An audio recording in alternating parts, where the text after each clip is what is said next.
Muy buenas tardes, mi nombre es David Escalante y me han encargado de hablar el día de hoy sobre el estudio fetal. Tenemos 40 minutos, siendo las 15 horas. Vamos a comenzar. Muy bien. Como dicen nuestras estadísticas, al año 2012, una de las causas más frecuentes de mortalidad neonatal es la prematuridad, seguido por las infecciones, malformaciones congénitas, entre otras causas. Sin embargo, es muy poco lo que se sabe acerca de el estudio del feto. Es más, a nivel nacional no tenemos ningún protocolo estandarizado que se realice en todos nuestros hospitales, ya sea del sistema de e-salud o del MINSA, en donde se haga un estudio en el primer trimestre, conocido como ecografía genética. Tampoco tenemos la ecografía morfológica que se realiza en todos los hospitales. Es cierto, tuve la oportunidad de compartir con algunos colegas en el Departamento de Ginecología y Obstetricia el año 2012. En el hospital regional ya lo tienen protocolizado en el primer trimestre, en el segundo y a las 32 semanas la ecografía de crecimiento. Sin embargo, no se da esto a nivel nacional de manera estandarizada. Tal vez en parte porque estos estudios son, si podríamos decir, relativamente nuevos. Desde los años 70 que aparece la ecografía, pues ha hecho una revolución en todo lo que es el estudio del feto, a tal punto que ya lo vemos a este como un nuevo concepto, como paciente, ¿no? Antes solo veíamos al paciente madre, ahora vemos al binomio madre-feto, y obviamente tanto lo que nos preocupa a los padres como a los médicos es evaluar qué tan bien viene el bebé y si es que tiene alguna patología, de qué patología se trata, si es una patología que pone en riesgo la vida dentro del útero, postnatal, en el neonatal inmediato, cómo va a afectar, va a tener alguna secuela neurológica, se asocia a otras malformaciones, acaso está asociado a alguna trisomía, alguna cromosomopatía o algún síndrome genético. Pues el estudio fetal va a ahondar en este campo. La terapia fetal está incluido dentro de lo que es la medicina fetal, así como la cardiología fetal. En otras palabras, la medicina fetal es una área de la medicina que tiene múltiples brazos para su realización. Eh, Sin embargo, hasta ahora la medicina fetal está incluida dentro de lo que se conoce como perinatología. Sin embargo, en algunos países ya como Inglaterra o como España, pues se da formación exclusiva en lo que es medicina fetal, pero aún como una subespecialidad de la ginecología y obstetricia. Sabemos que 4% de todas las gestaciones, estos productos van a venir con malformación congénita, de los cuales 2% de ellas van a ser malformaciones menores, por así decirlo, es decir, que no van a producir un riesgo en la vida del feto. Ejemplo, labio leporino, paladar hendido, una hidronefrosis leve, una polidactilia aislada, es decir, un problema, una patología fetal que no va a producir mayor compromiso en lo que es la vida o la morbilidad neonatal. Sin embargo, 2% sí son malformaciones mayores, graves, como un corazón hipoplástico izquierdo, una atresia pulmonar tipo 2, etc. Entonces, es importante que nosotros ahondemos en esta área, sobre todo porque ya contamos en nuestro medio con equipos que cada vez son mejores en su capacidad de resolutiva de imágenes. Entonces, tenemos que ponerle un ojo muy, muy atento a lo que es el estudio fetal. Sin embargo, si me hablan de dificultades, es cierto, estos equipos no están al alcance de muchos. Generalmente centros hospitalarios podrían comprarse al menos un equipo de estos que pues varía entre 50.000 a 100.000 dólares. No es necesario que sean 4D. Valga mencionar, en este momento la mayoría de padres llegan al consultorio y dicen: yo quiero una ecografía 4D porque, bueno, he escuchado que esa es la más cara, y si es la más cara, es lógicamente la mejor para ver el estudio detallado de mi bebé. E inclusive algunos llegan con esa indicación: doctor, yo vengo para que usted me haga una ecografía 4D porque me han dicho que en 4D se ve mejor al feto. ¿no? Entonces, la razón por la cual el doctor lo envió es para que yo le haga una 4D, entre paréntesis, descarte mayor cantidad de malformaciones. Pero ese enunciado es completamente falso. La 4D no me da ningún plus adicional, si no es más que el de tener un video bonito de la cara del bebé, de los miembros inferiores, de las manos si es que se deja ver, de los genitales, y eso no lo tenemos metido en mente y bien definido. Es más, informamos mal a nuestros pacientes, ¿no? Vaya tal doctor para que le haga una 4D que se ve mejor. Cuando la realidad es, vaya a tal sitio para que le hagan una ecografía morfológica, así sea en 2D y Doppler, pero que le descarten cardiopatías, ¿no? Entonces, tengamos muy bien en cuenta que lo que es 4D y 3D, si bien es cierto, es una ayuda a lo que es el diagnóstico por imágenes. Básicamente el diagnóstico por imágenes se sustenta en lo que son imágenes en 2D o modo B y también en el Doppler, ¿correcto? Entonces, para esto necesitamos, aparte de equipos que, bueno, son caros, vamos a requerir también en lo que es medicina fetal expertos a diferentes niveles, ¿no? Aquellos médicos fetales que sean expertos en lo que es diagnóstico, en terapia, en neurosonografía, en cardiología fetal, genetistas y psicólogos para lo que es el apoyo de los padres cuando hay en aquellos países, por ejemplo, que hay interrupción libre del embarazo para apoyo a los padres de familia.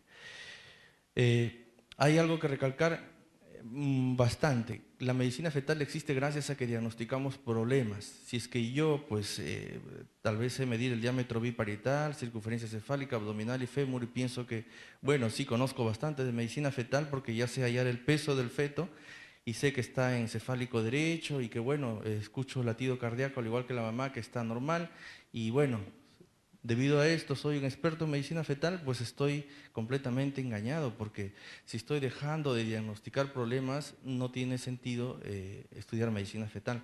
Todo parte del diagnóstico. Si es que no hay un buen diagnóstico, no va a haber terapia, no va a haber pronóstico, no va a haber intervención. Pues no vamos a hacer nada, no vamos a producir ningún impacto en la morbimortalidad perinatal. Entonces es importante lo básico, y la medicina fetal comienza en el diagnóstico de patologías fetales, desde el primer trimestre, pasando por el segundo y llegando al tercer trimestre, en donde muchas veces se va a monitorizar un problema y se va a ver cómo va su deterioro y se va a ver en qué momento se interviene. O simplemente en algunos casos se va a tener una conducta expectativa, no siempre porque sea lo mejor, sino porque hasta ahora es donde la ciencia ha llegado. Terapia fetal no existe para todas las patologías, es más, existe para solamente unas cuantas, contados con los dedos de la mano, pero estamos en ese avance. Entonces, bueno, si hablamos de medicina fetal, ustedes dirán, bueno, en castellano, ¿qué medicina fetal usted qué hace, doctor? Por mejorar el impacto perinatal, mejorar el resultado perinatal. ¿Qué hace usted?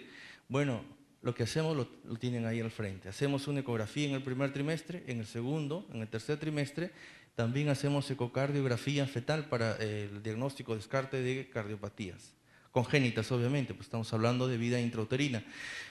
Y todas estas son iguales. La mayoría de pacientes piensa que porque se hicieron una ecografía en el primer trimestre, es más, se la hizo a la quinta, sexta semana, porque bueno, la mamá tuvo un atraso, no supo qué fue, y bueno, diagnosticaron en gestación, y de ahí no se hace una ecografía hasta que supuestamente la fecha probable de parto.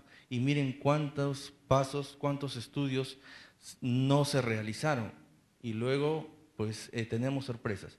Entonces, cada una de estas tiene su razón de ser y tiene también su momento, ¿no? Es decir, cuando me dicen ecografía genética, me están diciendo, doctor, calcule usted el riesgo que el producto tiene de cromosomopatías o de algún síndrome genético. Y dentro de las cromosomopatías, recordemos las tres más frecuentes: trisomía 21 o síndrome de Down, trisomía 13 y trisomía 18. Estas son las tres cromosomopatías más frecuentes. Pero bueno, la ecografía genética se debe de hacer entre la semana 11 a 13 semanas, 6 días. Entonces no puede ser que yo reciba a un paciente a las 25 semanas diciendo, pues, calcular el riesgo de síndrome de Down.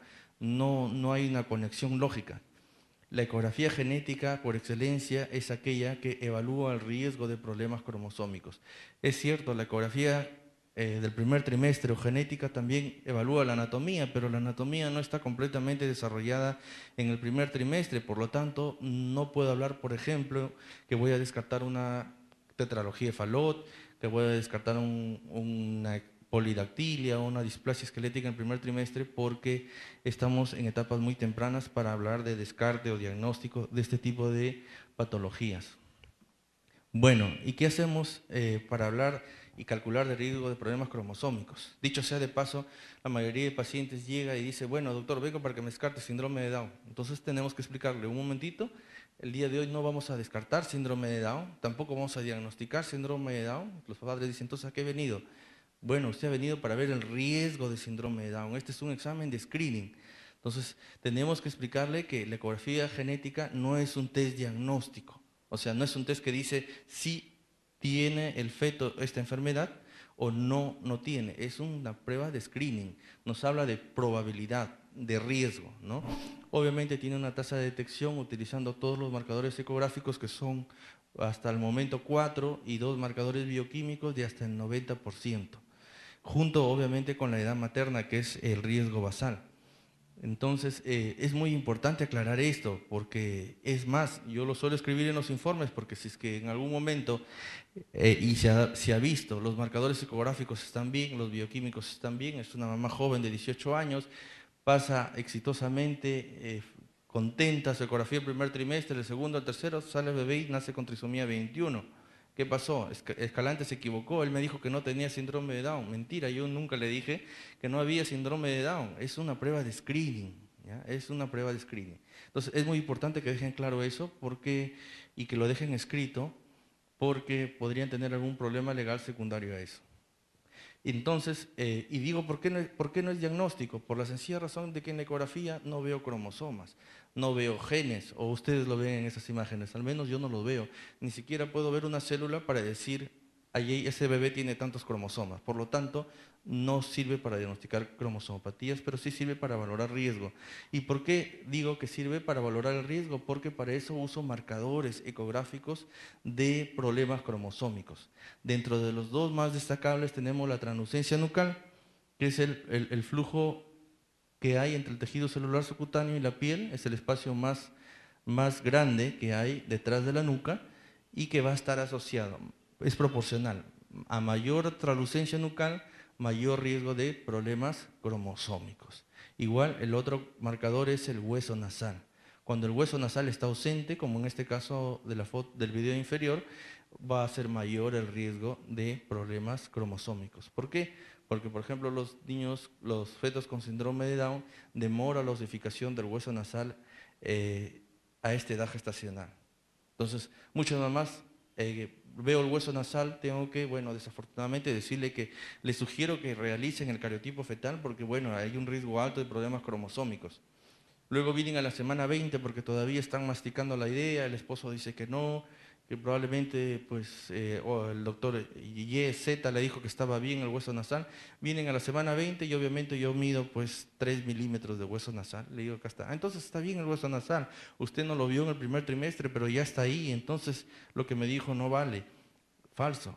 El riesgo que se da a esta edad gestacional es en este momento. Si es que después tiene hueso nasal, que probablemente sí, obviamente lo va a tener, porque lo que pasa es un retraso en la osificación. No quiere decir que tenga un hueco en la cara, sino que demora la osificación del hueso nasal y obviamente en este periodo no se va a ver. Y si no se va a ver, aumenta el riesgo de que esa patología exista. Por lo tanto, le explico que, bueno, el riesgo fue alto y lo sigue siendo, independientemente que el hueso nasal exista después o no, porque lo que importa es que entre la semana 11 a 14 se deba ver esta estructura ecogénica blanca, el hueso nasal. Igual con la translucencia nucal, si de pronto a la semana 20, bueno, para comenzar a la semana 20 no existe translucencia nucal, lo que se valora es el pliegue nucal, que es el correlato anatómico. Sin embargo, por definición no es lo mismo, porque este es de borde interno a borde interno, en cambio el otro es de borde externo a borde interno, por lo tanto no es lo mismo. Entonces, nos queda de ideas que los principales marcadores para evaluar el riesgo de problemas cromosómicos son dos: translucencia nucal, que lo describió Nicolaides, y el hueso nasal, también descrito por él.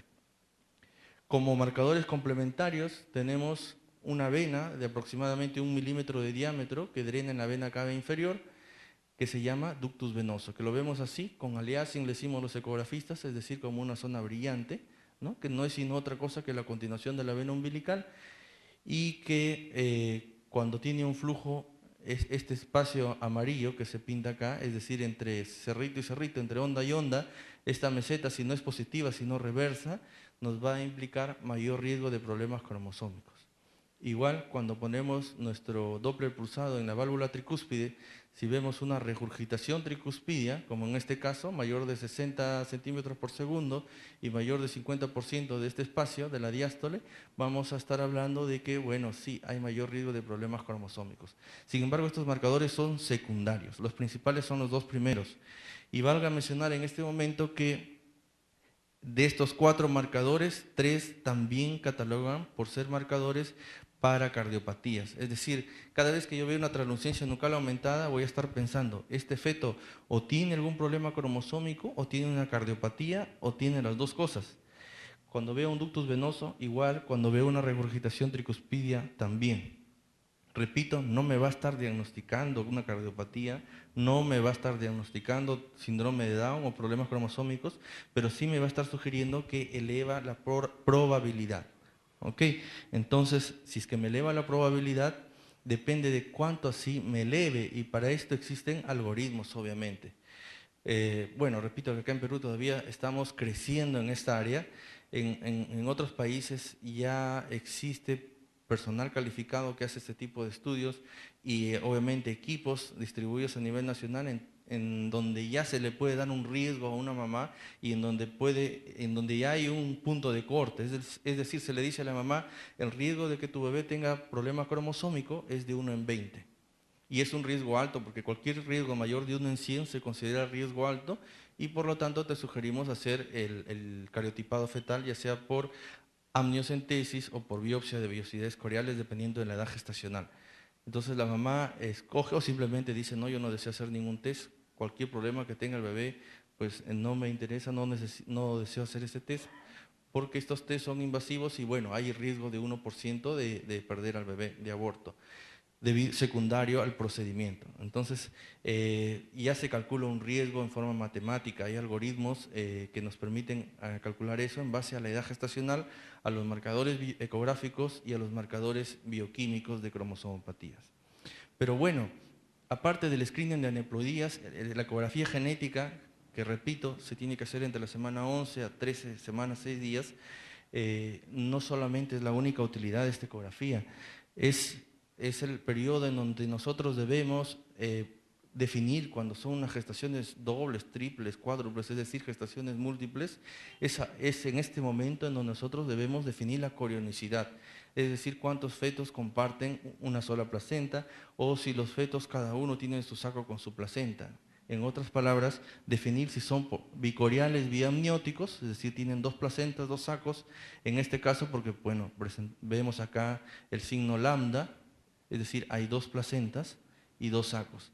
Este grupo de gemelos, que más lo conocemos como mellizos, creo, nosotros acá hablando español, porque bueno, en inglés se le dice gemelos bicoriales biamnióticos, pero acá le decimos mellizos, es decir, pueden ser de sexo idéntico o sexo diferente, pero cada uno comparte diferente material genético. Entonces, son 2 placentas, y este grupo de fetos tienen menos riesgo de patologías propias de gestaciones múltiples. En cambio, los embarazos monocoriales biamnióticos, aquellos que tienen una sola placenta para los 2 fetos, así cada uno tenga sus 2 sacos, si ambos comparten la misma placenta, tienen un riesgo de hacer un problema muy serio que se llama síndrome de transfusión feto-fetal.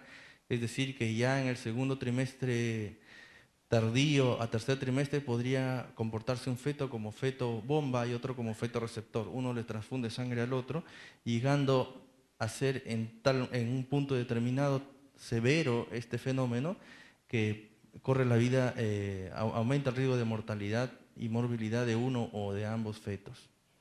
Entonces, primer trimestre, screening de aneuploidías. Primer trimestre debemos determinar la corionicidad. No podemos estar pensando que una mamá que viene a hacerse recién su primera ecografía a las 30 semanas y yo debo estar hallando la corionicidad a las 30 semanas, es bastante difícil, ¿no? Obviamente, si son de diferente sexo, sé que no son monocoriales, definitivamente deben ser bicoriales, pero no son monocoriales y tienen diferentes genitales. Tercero, ¿para qué me sirve la ecografía genética? Pues es sumamente valiosa porque esta simple medida que ustedes ven ahí me va a servir para saber la edad gestacional. Pero obviamente al feto se lo mide en este corte medio sagital, ¿no? Mucho veo que a veces se mide el feto de espaldas, incurvado, súper extendido, hiperflexionado. Simplemente la longitud corona-nalgas o céfalo-nalgas no es como su nombre lo etiqueta, ¿no? No es simplemente la distancia de la nalga a la cabeza, tiene que cumplir otros requisitos para que sea longitud cefalonalgas o crown round length, que es el nombre en inglés, y estos estándares son que tiene que ser un corte medio sagital, definido por donde termina el feto a la izquierda y donde termina el feto a la derecha, es decir, nalgas a cabeza, y tiene que ser lo más paralelo al piso, a la horizontal. Obviamente el feto tiene que estar en horizontal, no puedo medir LSN con un feto en vertical, en oblicuo. ¿Y por qué no debe ser así? Pues porque me va a dar una edad gestacional falsa, ¿no? Se ha demostrado ahí en varios estudios que la edad gestacional basada en la longitud cefalonalgas va a ser uno de los parámetros para, por ejemplo, luego determinar si hay un retraso de crecimiento intrauterino, un pequeño para la edad gestacional, un pequeño para la edad gestacional, porque bueno, es un problema de cromosómico, es un feto con trisomía 18 que está creciendo en el percentil 2, etcétera. Entonces, ¿cómo yo voy a saber si un feto está haciendo retraso de crecimiento intrauterino cuando a la señora le pregunto, ¿su última regla, señora? No lo sé. ¿Le ha dicho el doctor cuándo es su fecha probable de parto normal? Tampoco. ¿Se ha hecho alguna ecografía? No. Solamente me han dicho que tengo más o menos 7 meses. Entonces, si más o menos tiene 7 meses, ¿y yo cómo voy a saber si está creciendo más o menos bien? Entonces, la medicina, si bien es cierto, no es una ciencia de las matemáticas, pero se trata de ser lo más cercano a lo objetivo. Entonces, está bien que no podemos ser tan exactos como las matemáticas, pero deberíamos tener una clara idea de la edad gestacional y para eso el sueño nuestro es que todas las gestantes de nuestro país tengan al menos una ecografía en el primer trimestre para poder saber su longitud cefalonalgas, ¿no? De esta manera podríamos saber, los ginecólogos podrían saber mejor en qué momento terminar la gestación en un caso de un retraso de crecimiento intrauterino con Doppler anormal, cuando tienen una edad gestacional segura. Entonces, esta medida tiene mucho valor, más de lo que simplemente se ve en la foto. Es lo mismo, esa longitud cefalonalgas, pero solamente lo puse para que les llame la atención el mentón del feto. Hay una micrognatia, un mentón pequeño. Si ustedes trazan una línea imaginaria que descanse en el hueso nasal y en el maxilar superior, van a ver que no descansa en el maxilar inferior. Hay una retrognatia. Aquellos que lo vieron, felicitaciones. Y aquellos que no, pues a entrenarse, porque son pequeños detalles que si uno no se acostumbra a verlos, pues nunca los ve, así los tenga enfrente. Entonces, ahí estoy midiendo longitud cefalonalgas en un corte medio sagital, pero ojo, ya me está llamando la atención que ese mentón está retraído hacia atrás, solamente para despertarlos un poco. Aparte de eso, también mencioné que en la ecografía en primer trimestre se ve la anatomía. Es cierto que el feto está formándose, está desarrollándose, pero ya se deja ver varias estructuras que yo tengo la obligación de evaluarlas si están normales para el primer trimestre, como tengo que verlas. Y por ejemplo acá tenemos los plexos coroideos, la línea media, tengo los cristalinos presentes en ambas fosas orbitarias y bueno, lo de abajo no son cortes estándares, son simplemente que para demostrar que ya se puede ver, sobre todo si estamos cercanas a la semana 13 o 14, el paladar. Entonces, ¿se puede diagnosticar paladar hendido en el primer trimestre? Sí, pero no es un estándar, no es simplemente para poder sospecharlo. Por otro lado, cuando vemos corazón, pues obviamente lo primero que hacemos es ver si hay un situs solitus, es decir, si el corazón está inclinado en su eje hacia el lado izquierdo del feto, y también vemos si es que hay un flujo aurículo-ventricular y no viceversa, y para eso usamos el Doppler, ya sean 2 rayas rojas o 2 rayas azules. Lo que nos dice el Doppler es que el sentido del flujo sea de la aurícula al ventrículo. No es la idea de la charla de hoy hablar sobre la ecografía en forma detallada, simplemente mostrarle lo que hacemos en una ecografía genética. Pues chequeamos que el corazón tenga 4 cámaras, que en el abdomen veamos un estómago visible, que va a ser un signo indirecto de que el bebé puede deglutir, tragar líquido amniótico y que no hay ninguna obstrucción en el esófago. Es decir, en el primer trimestre, si yo no veo estómago, obviamente me echaré a esperar una media hora a que haya llenado del estómago, pero si no lo hay, voy a estar pensando ya en una estenosis atresia esofágica. ¿Ok? Perdón. Bajamos un poco más caudal y vemos que no hay hernias en la pared abdominal, que el cordón se inserta, no hay defectos por acá, no hay defectos por acá. En otras palabras, con esta simple foto voy a poder decir no hay gastrosquisis, no hay exónfalos. Con esta foto voy a poder decir que hay 3 vasos en el cordón umbilical, 2 arterias umbilicales, estas de acá que abrazan a la vejiga, y una vena. La vena no se ve acá, se ven solamente las 2 arterias. ¿Y de qué me va a servir eso? Bueno, porque cuando hay arteria umbilical única, es decir, cuando veo solamente una de estas de acá, voy a diagnosticar arteria umbilical única. Y si es un hallazgo único, pues no tiene mayor relevancia. Pero si está asociado con otros marcadores, como una vejiga grande, con un ductus venoso reverso, voy a estar hablando de mayor riesgo de problemas cromosómicos.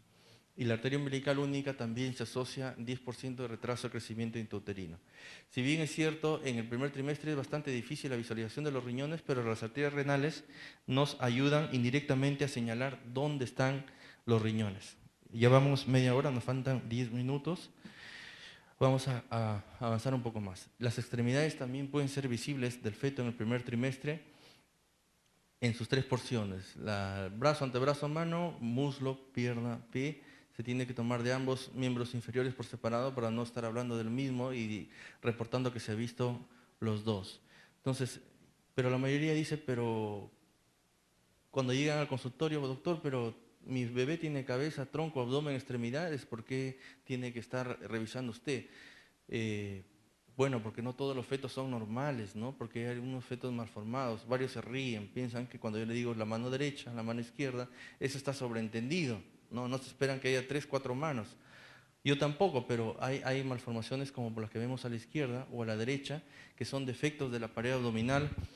El izquierdo es un onfalocelia porque tiene una cápsula que lo recubre, entre otras características, y que lo distinguen de la gastrosquisis de la derecha, que no tiene cápsula, por ejemplo, bordes irregulares. Pero ustedes dirán, pero bueno, ya son ambos defectos de la pared, ¿y qué hay con eso, no? Igual nace y lo corrigen, ¿y cuál es el problema? Aquí no pasó nada.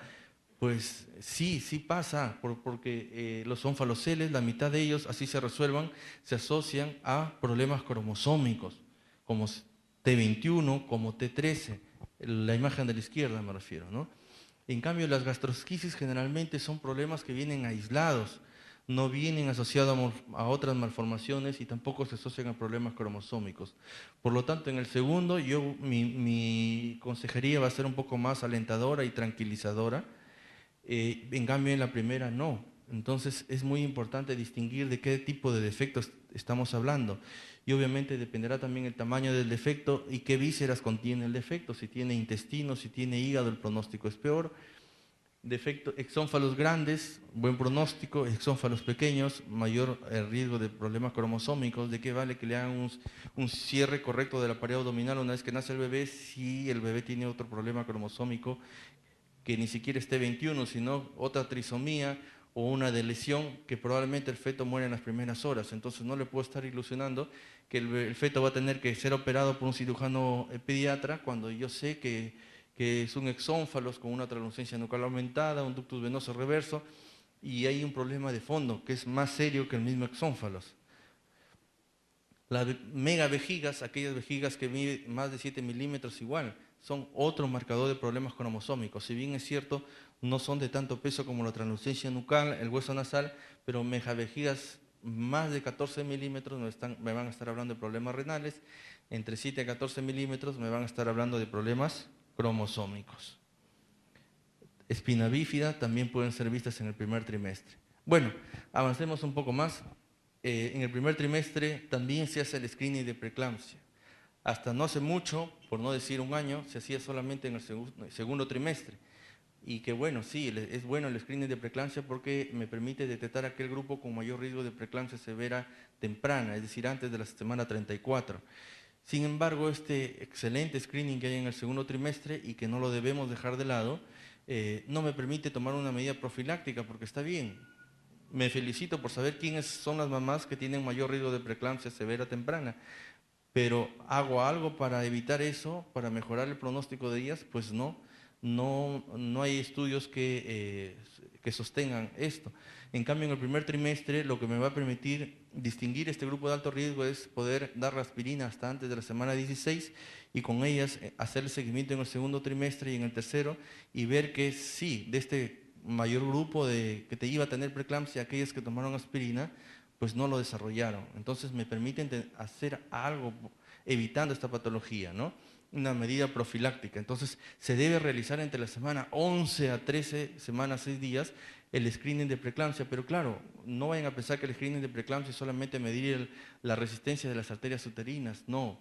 Este es un algoritmo matemático en donde, si bien es cierto, el mayor peso en esta fórmula es la resistencia de las uterinas, en realidad es un conjunto, un combinado de variables que también tiene que ver la edad materna, si es fumadora, si ha tenido preeclampsia anterior, si es que ha tenido retraso de crecimiento intrauterino anterior, si es que su mamá ha tenido preeclampsia, si es que su hermana ha tenido preeclampsia, etcétera, ¿no? Son varias cosas que entran en la fórmula. Por lo tanto, es útil el screening de preeclampsia. ¿Y también se hace en el primer trimestre una ecocardiografía fetal? Pues sí, aquellos pacientes que tengan un antecedente de haber tenido a un bebé con alguna cardiopatía o que tengan una historia familiar de cardiopatía o que tengan uso de anticonvulsivantes o que tengan un marcador alterado tipo translucencia nucal, ductus venoso, regurgitación tricuspidia, estoy obligado en hacer esta ecocardiografía temprana y probablemente la haga por vía transvaginal porque por vía transvaginal tengo mayor resolución en las imágenes que por vía transabdominal. Entonces, debo saber cómo hacer una ecocardiografía para al menos ver si algo anda mal en este corazón del feto. Bueno, acá creo que vamos a tener que correr un poquito más, ya nos falta poco. En lo que es la ecografía del segundo trimestre, un punto aparte, ya terminamos lo que es primer trimestre. El segundo trimestre, si bien es cierto, también busco imágenes sospechosas de problemas cromosómicos, pero este no es el fuerte de esta ecografía, ¿ya? El fuerte de esta ecografía del segundo trimestre, llamada ecografía morfológica, es descarte o diagnóstico, y acá sí hablo de descarte, ¿eh? No hablo de riesgo. Hablo de que si el bebé tiene o no tiene malformaciones, ¿no? Ya sea malformaciones mayores, entre paréntesis, producen riesgo a la vida del bebé, tanto intraútero como postnatal, o aquellas que no. Algunos dirán, no, eso está mal, debe ser entre la semana 18 a 24, como dicen los españoles. Otros dirán, los británicos dirán, no, debe ser entre la semana 20 y 24, porque a las 20 y las 24 también hacemos el screening de preeclampsia, a las 18 no puedo hacer el screening de preeclampsia, es cierto. Otros dirán, tiene que ser entre las 20 y las 24 porque también se hace la medida del cuello uterino y se hace el cálculo del riesgo de parto prematuro. Bueno, también es cierto. Cojamos entonces, morfológica, lo ideal es entre la semana 20 a 24. Si bien es cierto, existe una tasa de detección teórica de hasta el 85%, hay estudios, al menos los que he traído acá son de Barcelona, la tasa de detección real es mucho menos, sobre todo si el personal no está especializado en este tipo de ecografías, una tasa de detección de malformaciones de 16 a 24%, ¿no? Pero en centros altamente especializados que se dedican exclusivamente a lo que es el estudio de fetos, a medicina fetal, pueden llegar a tasas altas del 90%. Entonces, no se olviden que lo principal es la detección. Sin detección no hay medicina fetal. Si es que yo no le encuentro ninguna patología al bebé porque no estoy entrenado, porque no sé hacer el estudio, entonces está de más que estudie cómo tratar problemas de corazón hipoplástico izquierdo, tasa de recurrencia de hidronefrosis, de tumor de Wilms, si es que ni siquiera sé detectarlos. Es importante que tenga una sistemática, que sean los puntos claves de la normalidad para cada sistema. Es importante que sepa las variantes anatómicas, porque no todos son malformaciones, algunos son variantes. Y para esto, pues en el segundo trimestre tengo que revisar cráneo, cerebro, tanto la fosa posterior como el cerebelo, los ventrículos laterales, la línea media, el camum septum pellucidum. Tengo que hacer cortes transversales de lo que es los cristalinos, las fosas orbitarias, el paladar anterior, el labio. Valga mencionar que la ecografía morfológica detecta el paladar hendido, pero paladar anterior, no posterior. Y existe paladar hendido posterior aislado también, por si acaso. Entonces, eso al menos hasta ahora no está demostrado que se detecte en 100% de las veces paladar hendido posterior, solamente paladar anterior. Tengo que revisar el hueso nasal porque la longitud del hueso nasal me va a permitir ver, es un marcador de problema cromosómico. Si lo encuentro menos de 5 milímetros me va a estar hablando de problema cromosómico. Este es un corte frontotangencial de los labios del feto. Ahí ven las fosas nasales. El corte del sagital de la columna a nivel cervical que me va a permitir observar el hueso occipital, la piel que cubre el cuello y de esta manera descartar, por ejemplo, encefaloceles occipitales. Asimismo voy a poder evaluar en cortes medios sagitales y coronales la columna vertebral para descartar hemivértebras, mielomeningoceles.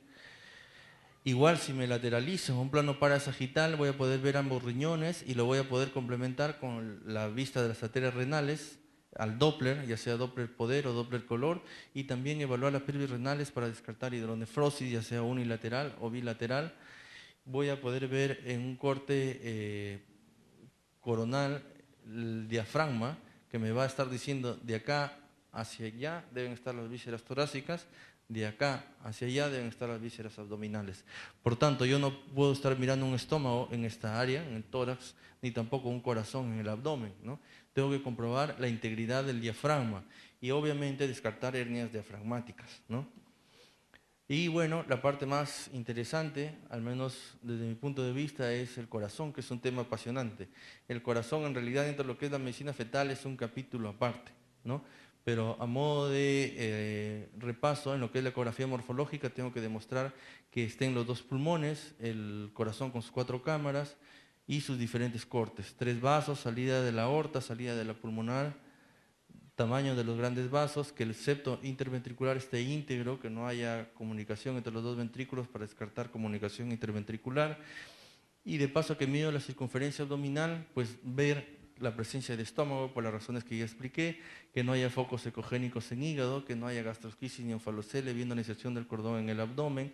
Si es que bajo la ganancia por planos de mi ecógrafo, tengo que ver que el intestino no brilla, porque si brilla aumenta en 3 veces el riesgo de que el bebé tenga un problema cromosómico o también fibrosis quística.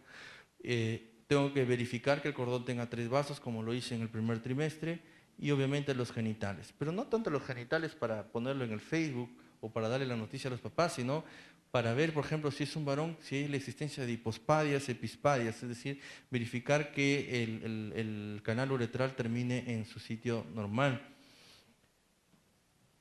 que no haya genitales ambiguos y lo que es las manos, lo ideal es examinarlas con las manos abiertas y no en forma de puño para poder corroborar todos los dedos y que no haya ausencia de alguna de las falanges secundaria a una banda amniótica o porque ya el bebé se ha formado así o hay una clinodactilia, etc.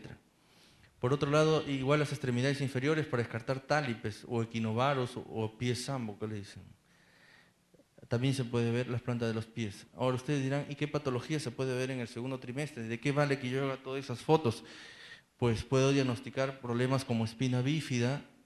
Si estoy en el tórax, puedo ver estas imágenes. Ustedes dirán, ¿qué cosa es eso? Y esa es una malformación adenomatoide quística pulmonar de tipo macroquística, ¿no? O sea, es un problema en el pulmón que va a comprimir al corazón y secundariamente va a producir una insuficiencia cardíaca por compresión, por efecto de masa. Esto es una comunicación interventricular que no se observa porque no se reproduce el video. Las disculpas del caso. Ahí voy a ver un riñón en herradura, es decir, la fusión de los 2 riñones, un riñón en herradura, que se asocia a síndromes genéticos o una hidronefrosis, es decir, acumulación, dilatación de la pelvis renal.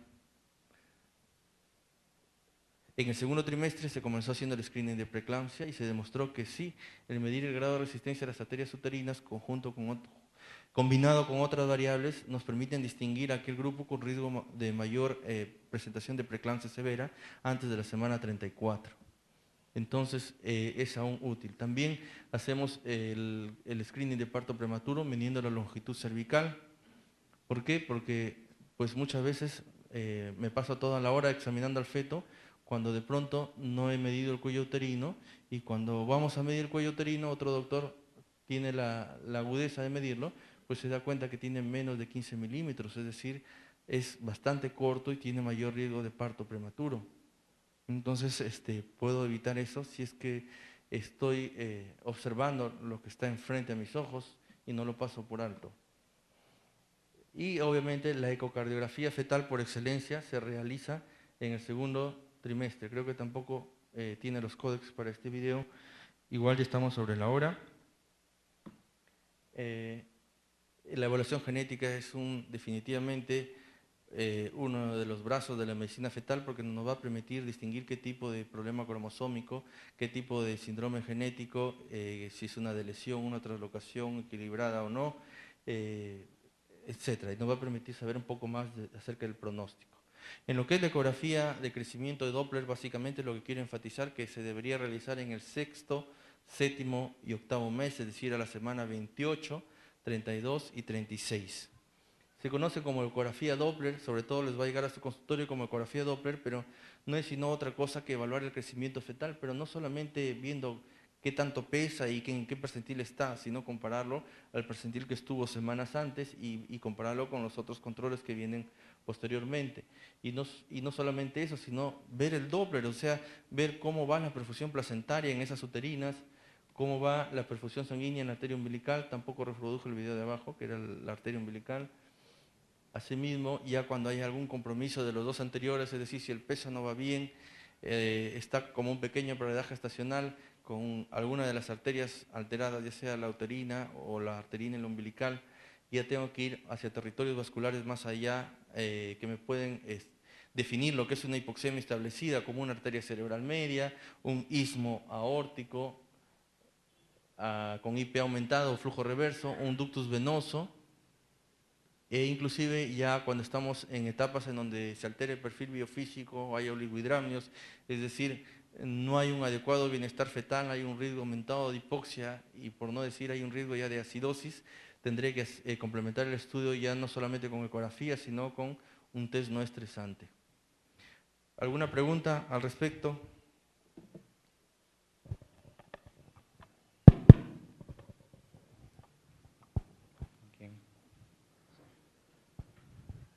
Agradecemos con un fuerte aplauso al doctor David Escalante por su brillante exposición. Él es médico fetal, graduado en Londres por la Fundación de Medicina Fetal y es uno de nuestros ponentes también el día de hoy. Muchas gracias, doctor, por su exposición.